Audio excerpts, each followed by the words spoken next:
أعوذ بالله من الشيطان الرجيم. بسم الله الرحمن الرحيم. الحمد لله وكفى، وصلاة وسلاما على عباده الذين اصطفى، محمد وآله ومن تلا. يا رب إن عظمت ذنوبي كثرة فلقد علمت بأن عفوك أعظم. إن كان لا يرجوك إلا محسن فبمن يلوذ ويستجير المجرم. ربي دعوتك ما أمرت تضرعا فإذا رددت يدي فمن ذا يرحم. ما لي إليك وسيلة إلا الرجاء وجميل عفوك ثم إني مسلم. اللهم اجعلني خيرا مما يظنون ولا تؤاخذني بما يقولون واغفر لي ما لا يعلمون. رب اشرح لي صدري ويسر لي أمري واحلل عقدة من لساني يفقه قولي. بسم الله الرحمن الرحيم. حي الله هذه الوجوه الطيبة. Selamat datang semua. وأسأل الله العظيم رب العرش العظيم أن يحرم هذه الوجوه على النار وأن يجعلها كمصابيح في جناته، إنه ولي ذلك والقادر عليه. السلام عليكم ورحمة الله وبركاته.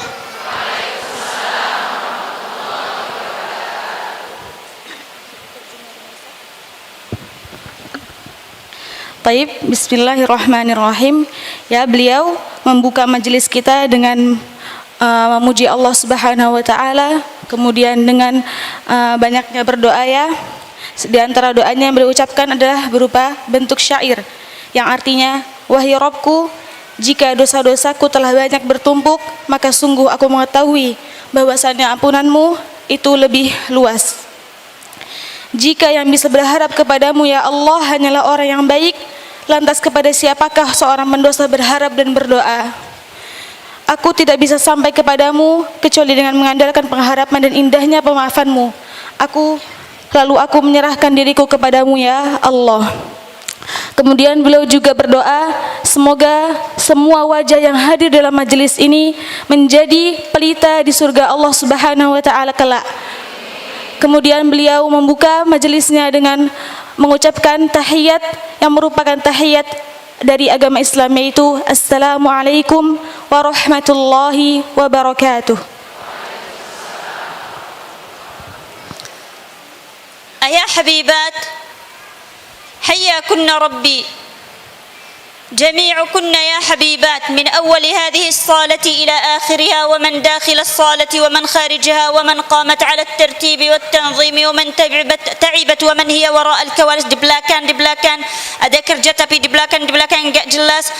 أسأل الله تعالى أن يجعل جميع من عملت في هذا العمل المبارك ممن غفر الله تعالى لهم.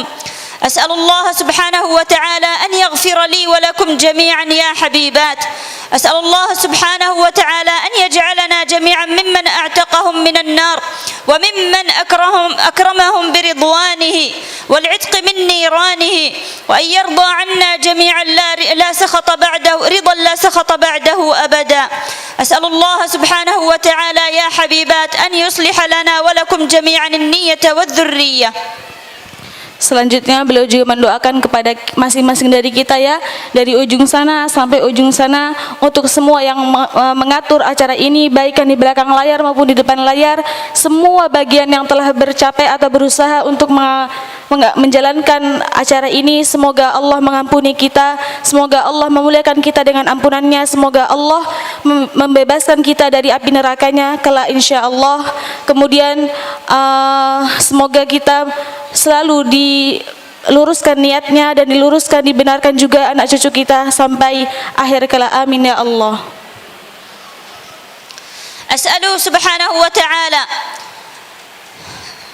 أن يجعلني وإياكن جميعا وأمي يوس التي وصلت بالأمس حديثا وجاءت وهي ما زالت متعبة، أن يجعلنا ممن قيل لهم طبتم وطاب ممشاكم وتبوأتم من الجنة منزلا. فهو سبحانه وتعالى العالم أن ما جئنا إلى هنا إلا لأجله ابتغاء وجهه الكريم.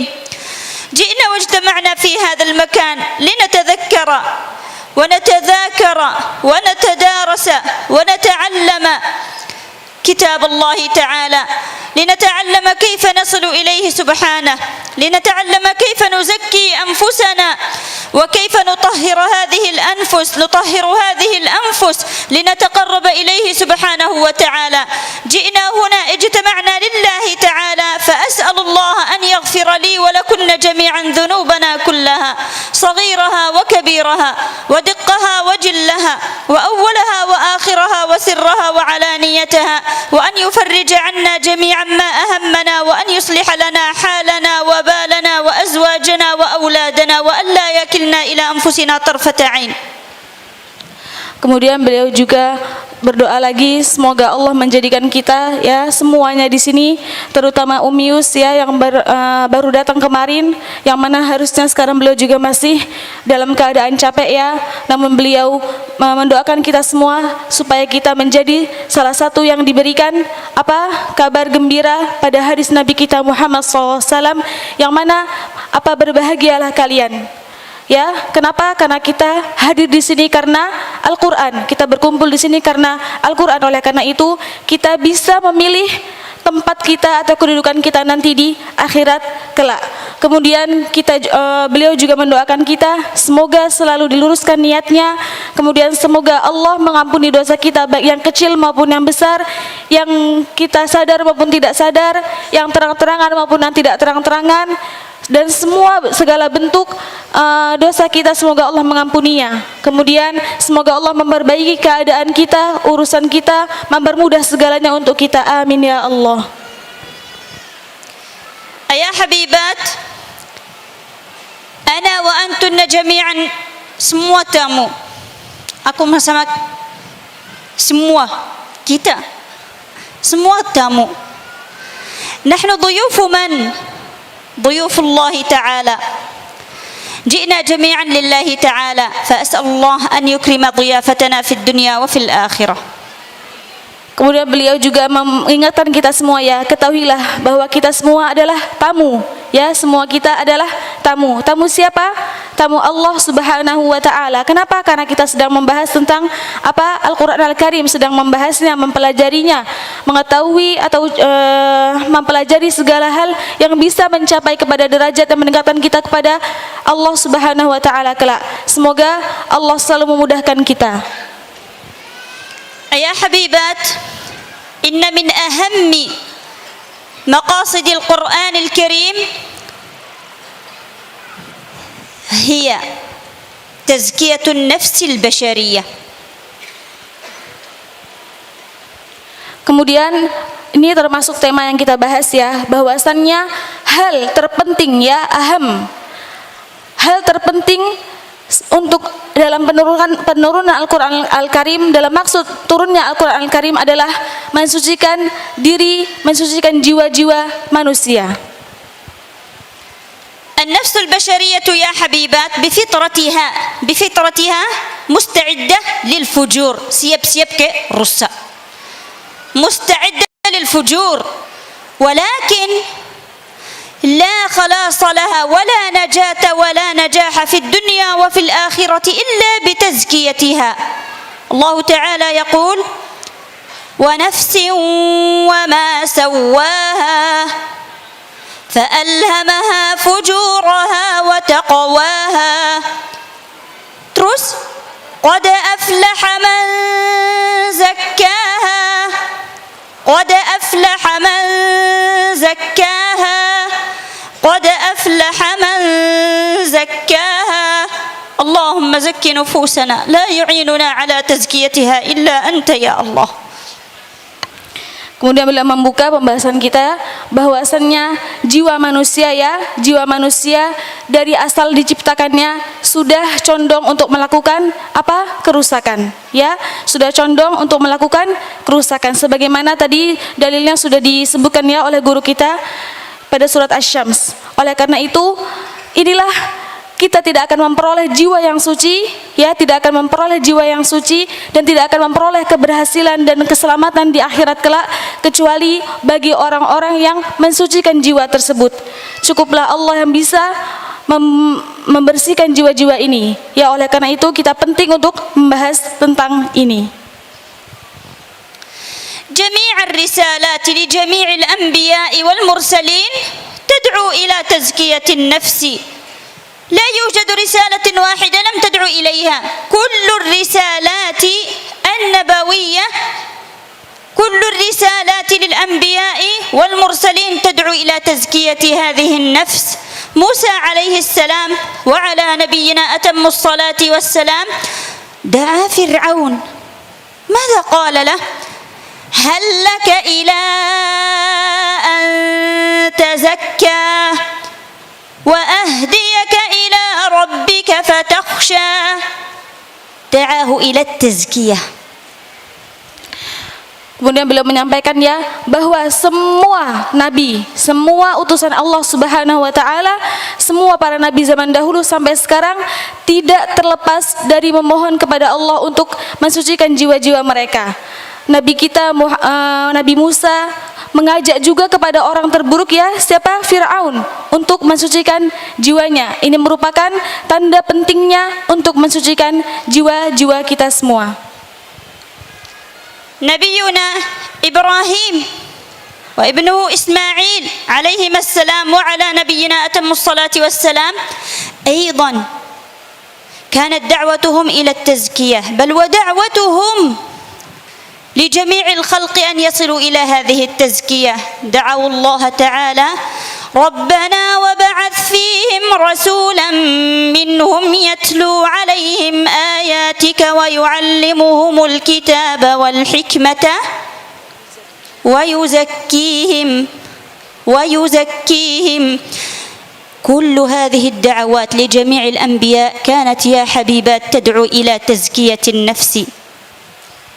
Kemudian salah satu contoh Nabi kita juga yang memohon kepada Allah untuk mensucikan jiwa-jiwanya, kemudian mengajak kepada umatnya untuk mensucikan jiwanya adalah Nabi kita Ibrahim alaihissalam dan juga putranya Nabi Ismail, ya, yang mana telah disebutkan juga dalam firman Allah Subhanahu wa taala yang tadi telah disebutkan oleh guru kita ya pada surat Al-Baqarah. Ma ma'na az-zakah ya habibat? الزكاة هي الطهارة والنماء. نقول هل أخرجت الزكاة؟ Aku kalau ada mas-mas banyak, terus udah hala alaiha al-haul, udah 1 tahun, terus udah zakat belum? Ya Allah, zakat apa? Aku takut aku keluar ini uang-uang enggak mau, atau keluar mas zakat. هذه الزكاة هي الطهارة، bersihkan mas yang ada yang punya aku. هذه الزكاة تطهر المال والذهب الذي أمتلكه. تطهره فقط، bersihkan؟ لا، بل وتنميه، تعطيه البركة للزيادة والنماء. هذه هي الزكاة، ليست فقط في الأموال وإنما أيضا في الأنفس. Kemudian beliau membuka pembahasan kita dengan memperkenalkan kepada kita apa itu az-zakah, ya. Az-zakah itu artinya secara bahasa adalah at-taharah dan an-nama, yang artinya bersuci dan berkembang, ya. Bersuci dan berkembang.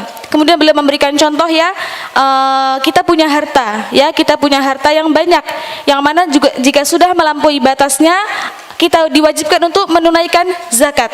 Ya, untuk menunaikan zakat. Apa fungsi zakat ini? Ya, zakat ini fungsinya adalah untuk membersihkan harta-harta kita semuanya. Kita punya harta banyak, harta yang sedikit ini yang kita zakatkan ini adalah untuk bentuk membersihkan harta-harta yang lainnya. Namun apakah fungsinya hanya untuk membersihkan? Tidak. Ya, tidak hanya membersihkan harta-harta kita, namun juga memberikan barokah, ya, barokah pada harta kita, dan an-nama, yaitu berkembang. Jadi harta kita tidak hanya itu-itu saja, bahkan karena zakat tersebut menjadi bersih milik kita, kemudian menjadi lebih berkembang lagi. Itu adalah perumpamaan untuk harta. Maka yang perlu disucikan tidak hanya harta, namun jiwa kita juga perlu yang seperti ini.